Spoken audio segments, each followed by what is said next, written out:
L'autorité intergouvernementale pour le développement renforce sa réponse face aux risques climatiques de la Corne de l'Afrique.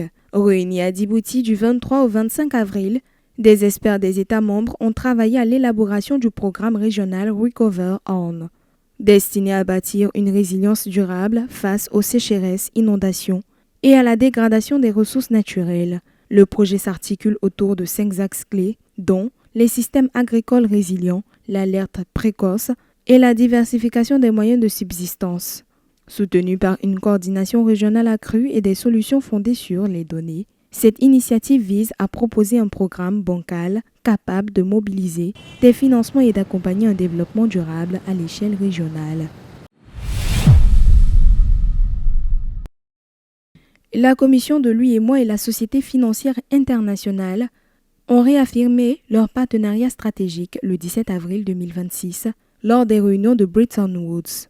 Le président de la Commission, Abdoulaye Diop, et le vice-président de la SFI pour l'Afrique, Éthiopie, Tafara ont évalué les programmes des projets collaboratifs initiés en octobre 2023. Cette coopération renforcée se concentre sur des axes prioritaires tels que la finalisation d'un guide régional sur les partenariats publics-privés, la structuration d'un portefeuille de projets d'investissement, le développement des marchés financiers via JICAP et le renforcement de la bourse régionale des valeurs mobilières et le soutien à l'entrepreneuriat notamment avec Tremplin Startup UEMOA 2026.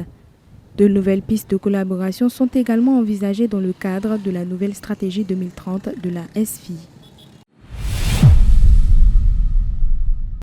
La Banque des États de l'Afrique centrale a annoncé un relèvement progressif du taux de rapatriement des devises issues des entreprises extractives dans la CEMAC. Fixé à 35%, ce taux passera à 50% en janvier 2027, puis à 70% en janvier 2028. Cette mesure vise à renforcer les réserves de change tout en garantissant une mise en œuvre progressive pour les opérateurs concernés. Les fonds dédiés à la réhabilitation des sites restent exclus du dispositif. La BEAC précise que cette réforme s'inscrit dans une logique de stabilité du cadre monétaire et de change. Elle appelle les acteurs du secteur extractif et les banques à se conformer à la nouvelle réglementation.